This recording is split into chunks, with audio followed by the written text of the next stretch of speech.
de ojo, tanto de la oclusión de la vena central de la retina como de la arteria central de la retina. Y bueno, vamos a pasarle por encima a hemorragias vítreas, que bueno, cuando hablemos de traumatología ocular, pues veremos algo más de hemorragia vítrea. Bueno, pues nada, el cierre primario angular agudo o glaucoma agudo, como también se le conoce en la literatura médica, no es más que la pérdida brusca de la visión acompañada de dolor intenso. Hay personas que tienen incluso reacción vagal por el dolor intenso que produce esta enfermedad, este cuadro. Hay personas que requieren de la administración de morfinas, o sea, de mórficos, para poder aliviar el dolor. Y se ha descrito de personas que han tenido un infarto agudo del miocardio como consecuencia del dolor tan insoportable que provoca el cierre primario angular agudo.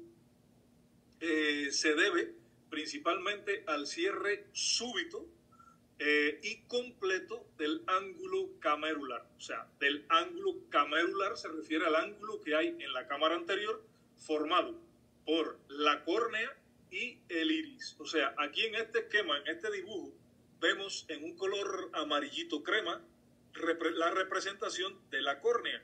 Y bueno, aquí está representado también el iris con los procesos ciliares, con la zónula. Aquí me siguen con el cursor, ¿verdad? El cristalino, que aquí está dividido en dos, ese dibujo, ¿vale? Hay uno que aparece el cristalino un poco más abajo y otro el cristalino un poco más arriba. Bueno, pues el de la izquierda es el esquema que representa una anatomía de la cámara anterior normal, o sea, una amplitud de la cámara anterior y del ángulo camerular normal. En cambio, el del lado derecho está sumamente disminuida. O sea, el cristalino está tirado hacia adelante, el iris también está abombado hacia adelante. Fíjense que el iris no está plano, está abombado y prácticamente en contacto con la córnea. O sea, ahí hay un cierre total del ángulo camerular. Ahí hay un cierre total del ángulo írido corneal. Ahí hay una imposibilidad total para la circulación del humor acuoso de cámara posterior a cámara anterior. Todo eso explica la fisiopatología, o sea, el aumento de la presión intraocular tan exagerado que por lo general va a tener unos valores entre 40 y 50 milímetros de mercurio. Fíjense que si ustedes recuerdan, el valor normal de la presión intraocular es de 20 milímetros de mercurio, más menos 2, es decir, entre 18 y 22, con un término medio de 20 milímetros de mercurio. Y sin embargo, en el cierre primario angular agudo, duplica por lo general y más ese valor de presión intraocular. Es decir, que por lo general, cuando examinamos a la persona, tiene entre 40 y 50 o incluso más de 50 milímetros de mercurio. Esto representa una emergencia médica, la cual, si no se trata a tiempo, puede causar daño óptico, o sea, daño del nervio óptico irreversible y por consiguiente, pérdida de la visión en menor o mayor grado, ¿vale?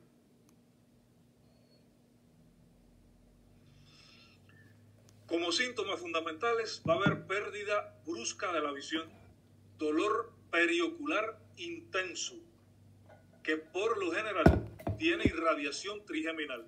Recuerden que el nervio trigémino tiene una rama superior o rama oftálmica, una rama inferior o rama maxilar inferior, que las dos, perdón, maxilar superior, que las dos están estrechamente relacionadas con el órgano de la visión. Y ese dolor tan intenso que provoca esta enfermedad por el aumento súbito y tan exagerado de la presión intraocular, pues provoca dolor intenso en el globo ocular, en los párpados, y se irradia al recorrido del nervio trigémino. O sea, toda esta parte de aquí. Va a haber congestión del ojo, o sea, el ojo va a estar muy enrojecido, muy edematoso, tanto los párpados, la conjuntiva, la córnea va a perder su transparencia, va a estar edematosa. Si se fijan, esa foto que hay ahí en la diapositiva que están viendo, la córnea está totalmente deslustrada, el ojo está rojo, ¿vale? Se va a acompañar de náuseas y de vómitos en los casos graves. Yo diría que en casi todos los casos de glaucoma agudo hay náuseas y vómitos. Va a haber edema palpebral intenso, repito, reacción cilio-conjuntival o inyección cilio-conjuntival, que es lo mismo, edema corneal.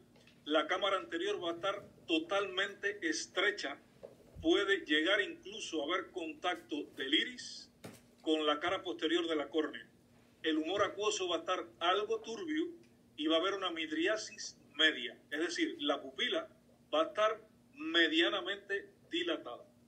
En el ojo contralateral, la cámara anterior va a ser estrecha. O sea, para que una persona desarrolle un cierre primario angular agudo, tiene que tener una predisposición anatómica de tener un ángulo estrecho, funcional hasta un momento determinado, y que por una situación dada se cierra por completo el ángulo iridocorneal y se desencadena la fisiopatología del cierre primario angular agudo o glaucoma agudo, como lo conocemos. La presión intraocular está muy alta, generalmente alrededor de los 50 milímetros de mercurio, y se han descrito pacientes que lo han llegado a tener hasta 100 milímetros de mercurio. Es muy difícil llegar a 100 milímetros de mercurio porque el dolor sería insoportable, pero además muy pocos tonómetros llegan a medir esa presión, ¿vale? Bueno, aquí hay un pequeño resumen de las manifestaciones clínicas, que no las vamos a volver a decir, ahí las tienen y yo se las dejo para que ustedes lo revisen. Y la conducta sería analgésicos y antieméticos. Analgésicos, por supuesto, para aliviar el dolor, y antieméticos para contrarrestar las náuseas y los vómitos que puedan llegar a aparecer. Les decía que hay pacientes que es necesario utilizar los mórficos, o sea, los analgésicos opioides, para lograr disminuir el dolor tan intenso que produce esta enfermedad. Está indicado también los diuréticos como la acetazolamida, 500 miligramos por vía endovenosa y seguidamente 200 miligramos por vía oral 4 veces al día. Hay pacientes que requieren de más de una inyección intravenosa para lograr reducir los valores de tensión ocular. Antes de iniciar la administración de mióticos, es necesario reducir la presión intraocular con este tratamiento sistémico. Es decir, que como vamos a ver, la pilocarpina, que la mencionábamos en la conferencia pasada, está indicada en el tratamiento del cierre primario angular agudo. Pero, ojo con esto, hay que lograr reducir la presión intraocular primero, antes de colocar la pilocarpina. Va a haber aplicación tópica del timolol 2 veces al día, combinado con corticoides 4 veces al día, o sea, corticoides en colirio.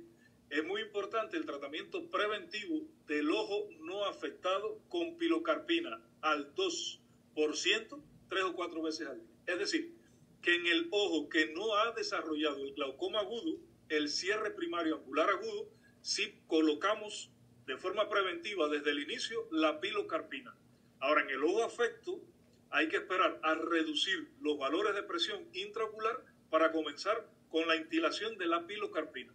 Alrededor de 1 hora después de iniciado el tratamiento sistémico, debe instalarse entonces la pilocarpina al 2%, 2 veces separadas entre sí por unos 15 minutos y seguidamente 4 veces al día. ¿Vale? Recuerden que la pilocarpina es un miótico, va a producir cierre de la pupila. Al producir cierre de la pupila hace que el iris se aplane. Recuerden que el iris estaba abombado, ¿vale? Al yo cerrar la pupila, eso hace que el iris se vaya aplanando. Eso libera el ángulo iridocorneal y ayuda a disminuir la presión intraocular. Como medida general, o sea, como médico general básico, una vez iniciado el tratamiento, que le acabo de decir, se debe remitir a un servicio de oftalmología. aquí hay una fotografía de una señora que desarrolló un glaucoma agudo. Ahí vemos que el ojo derecho de esa señora está más pequeño por el edema, por el entumecimiento que hay a nivel del globo ocular, la tumefacción que hay a nivel del globo ocular en relación al ojo izquierdo. Es un ojo que va a estar rojo y si se fijan, la pupila va a estar en midriasis media, ¿vale? Eso con el cierre primario angular agudo o glaucoma agudo, como también lo llamamos. Ahora, la neuropatía óptica inflamatoria o neuritis óptica es la inflamación del nervio óptico que puede originar una pérdida parcial o completa, siempre de forma repentina, aunque en muchas ocasiones la capacidad visual se recupera espontáneamente o como respuesta al tratamiento impuesto. El término neuritis óptica se reserva para las afecciones inflamatorias o desmielinizantes del nervio óptico, ¿vale? Es decir, que la enfermedad se llama neuropatía óptica inflamatoria. Fíjense que es también una neuropatía, igual que habíamos hablado que era el glaucoma, ¿ok? Ahora, cuando nosotros o cuando ustedes vean el término neuritis óptica, se está refiriendo a este tipo de neuropatía, pero solo de causa inflamatoria o desmielinizante también, ¿vale? Cuando es de causa infecciosa o de otra índole, no suele llamarse neuritis óptica, sino neuropatía óptica inflamatoria. La etiología, bueno, desde afecciones desmielinizantes y número 1, la primera causa entre el 50 y el 70% de las causas de neuropatía óptica inflamatoria es las de enfermedades desmielinizantes, específicamente la esclerosis múltiple, la causa de esta enfermedad, de esta entidad. Hay un grupo importante de pacientes que nunca se llega a saber la causa que está originando esta entidad. Por lo tanto, se denomina idiopática. Un número significativo de estos casos afectan a individuos, por lo demás, completamente sanos. Es decir, sin que se demuestre ningún tipo de afección previa a haber desarrollado este tipo de enfermedad. También están las neuropatías ópticas inflamatorias postinfecciosas, o sea, después de una infección, por lo general vírica, aunque también puede ser post a una infección bacteriana, por riquecias y por cualquier otro agente infeccioso. La extensión de una infección de las meninges o de la órbita puede también implicar al nervio óptico y desarrollar este tipo de enfermedad. Puede ser unilateral o bilateral. Bueno, pues si la persona tiene una neuropatía óptica inflamatoria en el ojo derecho, pues es unilateral. Infecciosas, por lo general, desarrollan un cuadro que denominamos neuroretinitis. Dentro de un momentito vamos a ver una imagen.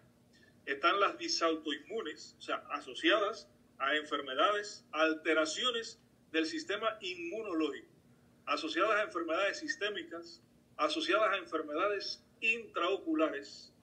También desde el punto de vista topográfico, la podemos clasificar en neuropatía óptica anterior, cuando está afectada solamente la papila o disco óptico, y neuropatía óptica posterior o retrovulvar, cuando es el resto, o sea, las otras 3 porciones del nervio las que están afectadas. En las posteriores o retrovulvares, cuando hacemos el examen con el oftalmoscopio, el fondo de ojo por lo general va a ser normal. Es lo que demuestra entonces que la segunda, tercera o cuarta porción, o incluso las 3 porciones del nervio óptico son las que están inflamadas, no la porción N1 o cabeza del nervio óptico o papila óptica, ¿vale? Y puede presentarse también la perineuritis óptica como otra forma de presentación. Aquí tenemos ejemplos de fotografías de personas con neuritis óptica. En la primera es una neuropatía óptica retrobulbar, o sea, una retrobulbar neuritis o neuritis. Ahí vemos que el fondo de ojo es completamente normal. Ahora, lo que el paciente sí se aqueja de disminución de la visión, de alteraciones del campo visual y de, por supuesto, alteraciones de los reflejos pupilares cuando realizamos el examen oftalmológico. Sin embargo, en una neuritis retrobulbar, el fondo de ojo, por lo general, casi en un 100% de los casos, es normal. El del centro la foto del centro es una papilitis, o sea, es la típica neuritis óptica anterior o papilitis, donde vemos que hay una inflamación considerable del nervio óptico, o sea, de la cabeza del nervio óptico. Podemos ver también ingurgitación de las venas, o sea, de las ramas de la vena central de la retina, tanto superiores como inferiores, y se pueden llegar a ver otra serie de alteraciones en el fondo de ojo, como son hemorragias, exudados, que dentro de un momento los vamos a ver en otra foto. Y esta tercera foto es la típica neuroretinitis, o sea, está inflamado, está afectado tanto el nervio óptico con edema, con hemorragias, con ingurgitación venosa, pero también hay afectación del área macular, donde se describe algo que conocemos como estrella macular completa. ¿Vale? Ahora vamos a ver qué cosa es. Dentro de las manifestaciones clínicas, pues disminución brusca de la visión, que puede incluso llegar a la ceguera. Visión de moscas volantes o miodesopsias. O sea, las personas ven pequeñas partículas oscuras que si miramos para arriba van para arriba, si miramos hacia abajo van hacia abajo. Eso se llama moscas volantes o, en términos médicos, miodesopsia. Pérdida de la capacidad para distinguir los colores. O sea, una discromatopsia, que en este caso sería adquirida. No tiene nada que ver con el daltonismo, ¿vale? Es una afección, una discromatopsia adquirida por una afectación del nervio óptico, ¿vale? Dolor espontáneo alrededor del ojo, sobre todo a los movimientos oculares. O sea, las personas se quejan de dolor ocular y ese dolor se exacerba, se intensifica cuando miramos hacia los lados, miramos hacia arriba o hacia abajo o tratamos de rotar los globos oculares. Da un dolor típico en retroocular. Va a haber defecto pupilar aferente relativo cuando el cuadro es unilateral. ¿Qué cosa es el defecto pupilar aferente relativo? Ahí hay que manejar dos cosas.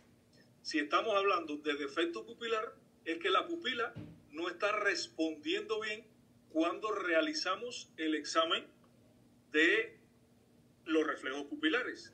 Y si se refiere a la palabra aferente, pues quiere decir entonces que interviene o que la causa está en el nervio óptico, ¿vale? Pues ahora,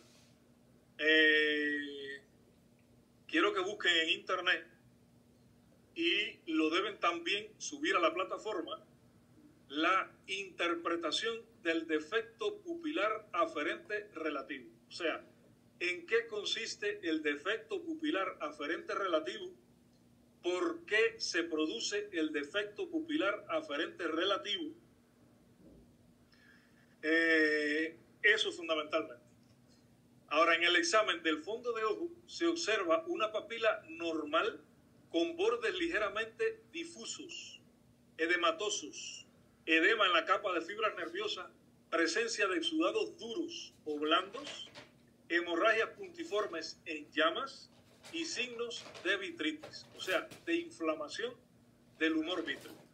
Aquí tenemos una neuritis óptica con inflamación amplia del nervio óptico con exudados en el haz papilomacular, o sea, en haz papilomacular es el área de la retina que se encuentra entre la papila o nervio óptico o cabeza del nervio óptico y el área macular. Eso se llama haz papilomacular. Y aquí vemos la cantidad de hemorragias y todos esos puntos blancos, blanquecinos que se ven, incluso hasta acá más alejados, son exudados. que no son más que zonas de microinfartos a nivel de la retina.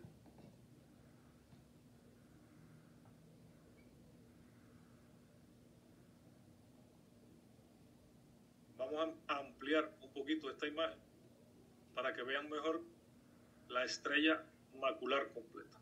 O sea, la neuroretinitis se caracteriza por inflamación de la cabeza o papila del nervio óptico, con todo el cuadro de ingurgitación venosa, de edema de la capa de fibras nerviosas, de hemorragias, de exudados, pero además de la afectación macular con disposición radiada de gran cantidad de exudados alrededor de la mácula, en los 360 grados del área macular. Eso se denomina estrella macular completa. Ahora, cuando solamente está en un sector de la mácula, se denominaría estrella macular incompleta. ¿Vale? Estrella macular completa y estrella macular incompleta.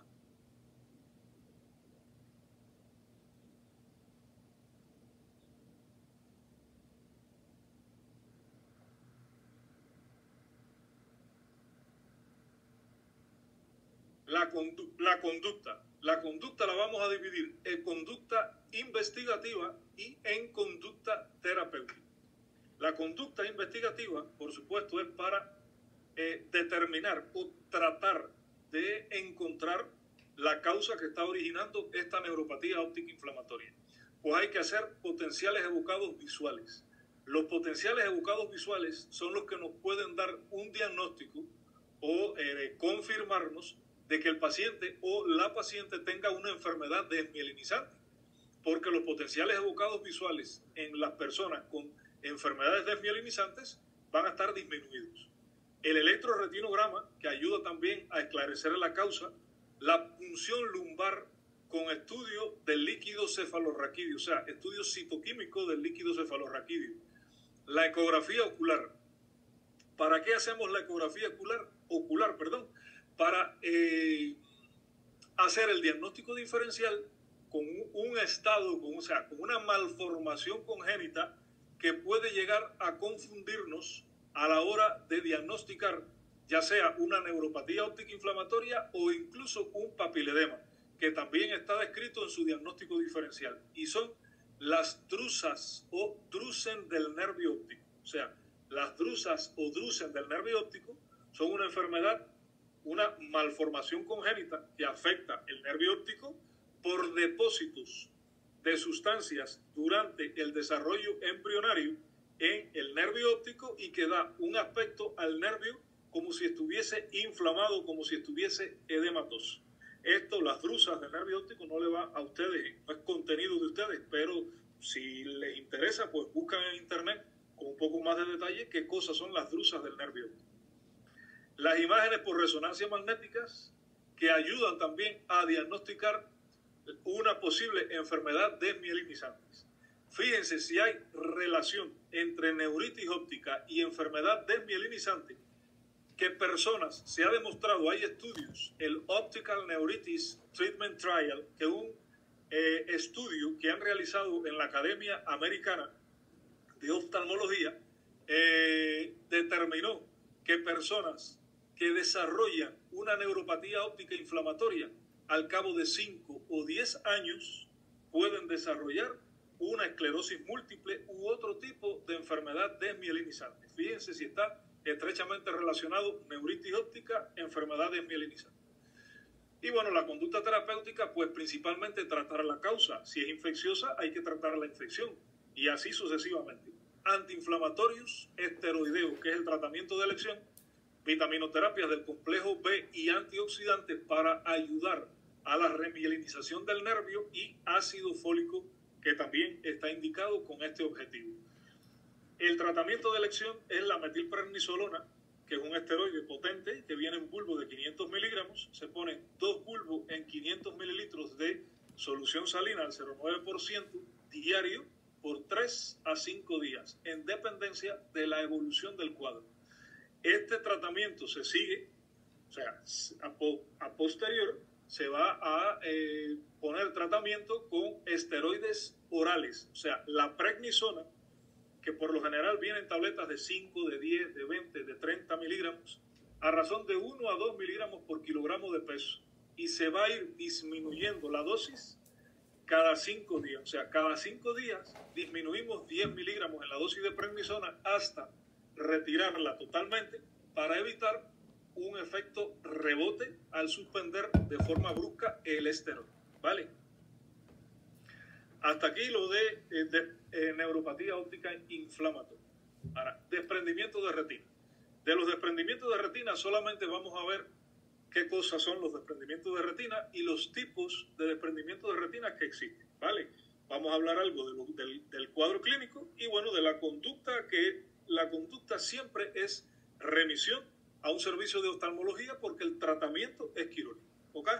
Entonces, el desprendimiento de retina, desprendimiento de la retina, habíamos hablado de retina y habíamos hablado algo también de desprendimiento de retina al inicio de la asignatura, en los primeros contactos que tuvimos cuando hablamos de embriología y cuando estábamos comentando que la retina en etapas muy tempranas del desarrollo embrionario, incluso antes de formarse la vesícula óptica, o sea, en el momento ese de comenzar a formarse la vesícula óptica, ese invaginamiento que tiene el ectodermo superficial para formar la vesícula óptica hace que se doble ese ectodermo y haya un espacio ocupado por un líquido entre esas dos láminas. Y de una lámina más interna se va a desarrollar el epitelio pigmentario y de la otra lámina neurosensorial se va a desarrollar el resto de la retina, que debido a eso la conocemos como retina neurosensorial. Por lo tanto, siempre van a quedar virtualmente separadas el epitelio pigmentario y la retina neurosensorial. O sea, el epitelio pigmentario, que es una de las 10 capas de la retina, y el resto de las 9 capas de la retina van a estar separadas por un pequeño espacio ocupado por un líquido, por una pequeña cantidad de líquido que se denomina líquido subretinal. Ahora bien, siempre que se produzca un desprendimiento de retina, ya sea por un traumatismo, ya sea por una degeneración o una distrofia de la retina, se va a separar precisamente en ese espacio. O sea, ese líquido subretinal va a aumentar su volumen y va a separar el epitelio pigmentario de la retina neurosensorial. O sea, nunca se va a separar la limitante interna de la nuclear interna, que son otras 2 capas de la retina. La nuclear externa de la limitante externa. No, se va a separar epitelio pigmentario de retina neurosensorial. El desprendimiento de la retina es un estado patológico en el que la retina neurosensorial, ¿ves? ¿Ven? Está separada del epitelio pigmentario retiniano por líquido subretiniano. Ahora, pueden clasificarse en 3 tipos. Desprendimiento de retina regmatógeno, desprendimiento de retina por tracción, muy característico en los pacientes diabéticos o en pacientes que han tenido uveitis, o sea, inflamación de la uvea. Ya habíamos hablado en conferencias anteriores de las uveitis. Y desprendimiento de retina exudativos, que se pueden presentar también en pacientes diabéticos, en pacientes que por situaciones de estrés desarrollen una enfermedad que se denomina coroidopatía serosa central o maculopatía serosa central, y también en las retinopatías toxémicas del embarazo también se produce un desprendimiento exudativo de la retina.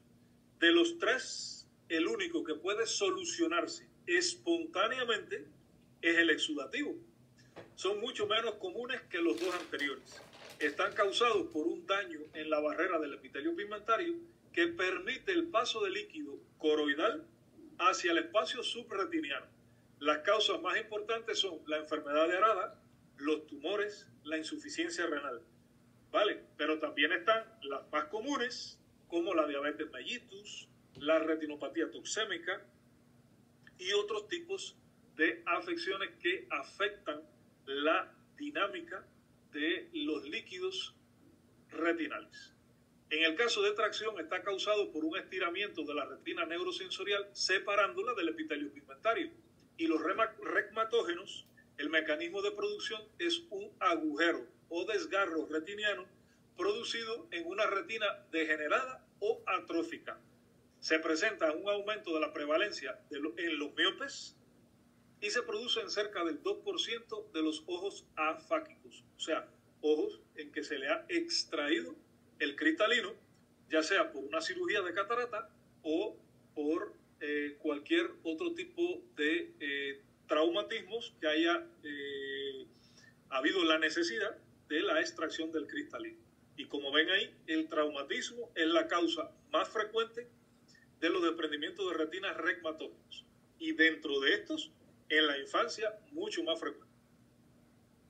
Los síntomas principales que pueden indicar la presencia de un desprendimiento de retina, pues están dados por destellos luminosos, o sea, destellos de luz o lo que conocemos con el nombre de fotopsias.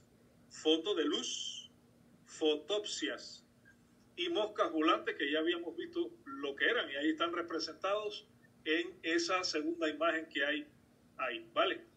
En el 60% de los casos pueden aparecer síntomas premonitorios como destellos luminosos, o sea, las fotopsias y las moscas volantes. Es decir, que tanto las fotopsias como las miodesopsias son síntomas de un desprendimiento de retina, como también síntomas premonitorios de que va a ocurrir un desprendimiento de retina. Va a haber defectos del campo visual. Tras un periodo de tiempo aparece un defecto en el campo visual. El paciente lo suele describir como una tela o una cortina que va bajando muy lentamente.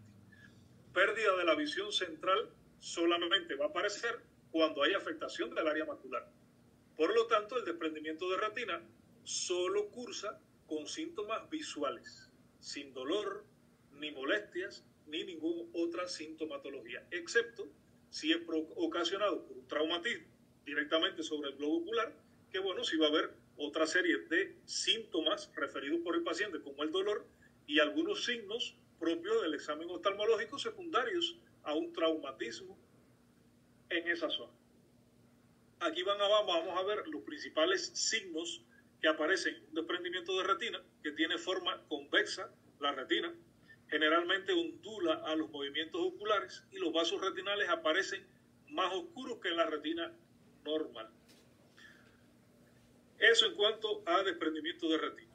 Ahora, la oclusión de la arteria central de la retina no es más que el bloqueo de la arteria principal que irriga la retina, normalmente por un émbolo.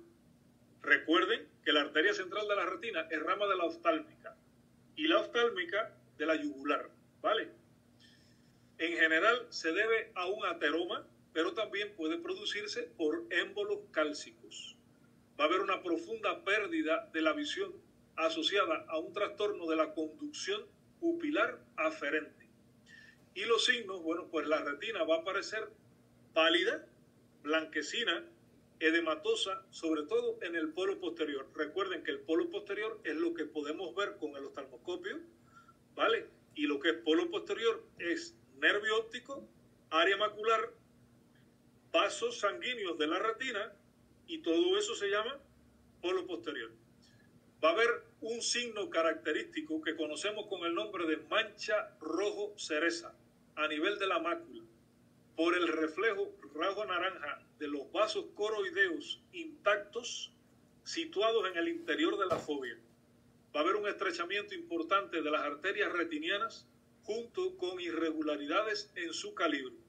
Y va a haber agregación y segmentación de la columna de sangre que puede observarse tanto en arterias como venas. Y aquí vamos a ver una foto con la clásica mancha rojo cereza. Si se fijan, aquí toda la retina está pálida, en esta imagen, toda la retina está pálida, los vasos sanguíneos muy finos y sin embargo se ve la manchita roja en el área macular. Eso es lo que conocemos como mancha rojo cereza. En esta imagen de aquí no está ocluida la arteria central de la retina, sino una de sus ramas, específicamente la temporal superior. Fíjense que solamente este cuadrante de aquí es el que está pálido, porque no es la arteria central de la retina la que se ocluyó, sino una de sus ramas. Aquí los síntomas son los mismos, lo que con menos profundidad, ¿vale? La conducta, el paciente debe permanecer acostado sobre la espalda, ya que esto ayuda a mantener la circulación y es una posición adecuada para administrar la terapéutica. Se están aconsejando masajes oculares con firmeza y deben aplicarse de forma intermitente durante al menos unos 15 minutos aproximadamente. Y la conducta es la remisión a oftalmología. Y bueno, aquí están, para si se lo quieren leer, las cosas que se hacen por lo general en un servicio de oftalmología. Ahora, la oclusión de la vena central de la retina. Vena central de la retina. Es la oclusión, es la alteración vascular retiniana más frecuente encontrada por los oftalmólogos, después de la retinopatía diabética, que también es una afección vascular. La vena está bloqueada, se extravasa líquido y sangre a la retina, y la etiología puede deberse a trombos o a émbolos. Va a haber pérdida variable de la visión bruscamente, o sea, muy rápidamente, una disminución brusca de la visión, dependiendo de las hemorragias y la tumefacción por el éxtasis venoso. La pérdida visual se desarrolla en varias zonas. Signos: al fondo de ojo va a haber un edema de la papila importante, venas muy dilatadas, tortuosas, hemorragias en llamas que se extienden hacia la periferia y va a haber ausencia de la pulsación fisiológica. Es un cuadro que se asemeja mucho a un papiledema, lo que va a tener mayor cantidad de hemorragia desde el inicio y con la diferencia de que la oclusión de la vena central de la retina es unilateral y el papiledema es bilateral. ¿Ven?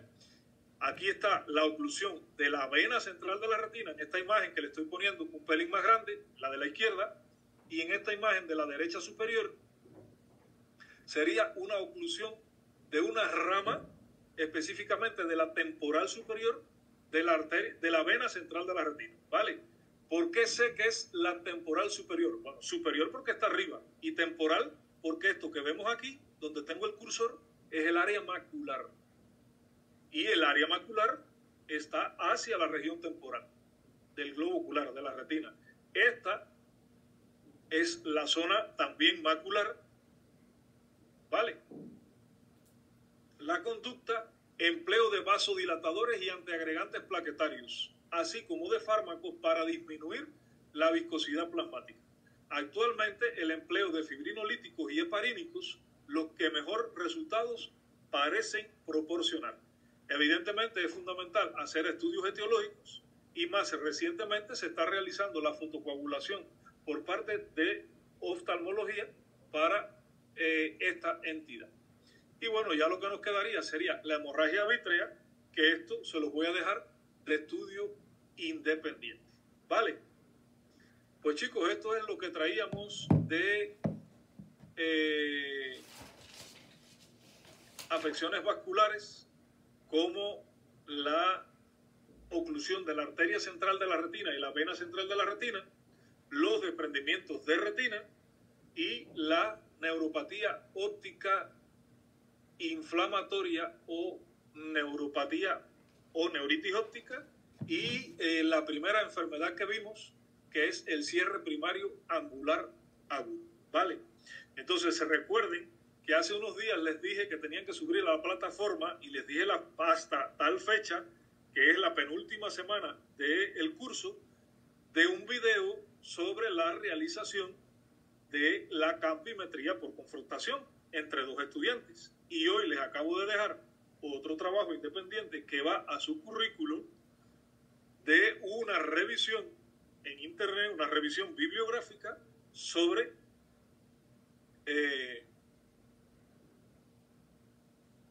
defecto pupilar aferente relativo, ¿vale? Bueno chicos, pues eso es lo que traíamos.